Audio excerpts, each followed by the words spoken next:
the origin of that was simply I was looking for a theme, and I came across that idea. There's plenty of information about it on the internet.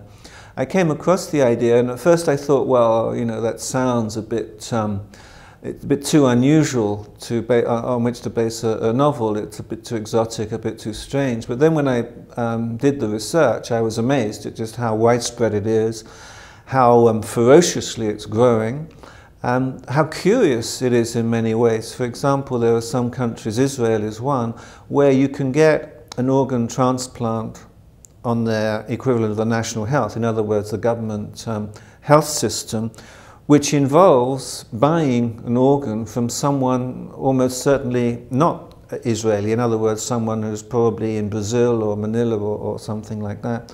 Also, the social implications became fascinating.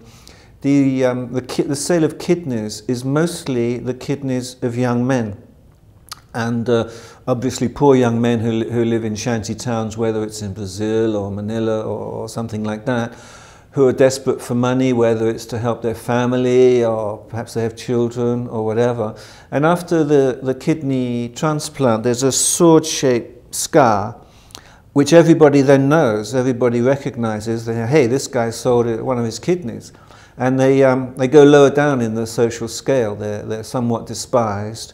It's a social stigma, and also very important from a young man's point of view. The young women are sort of not interested. They're very much put off by it.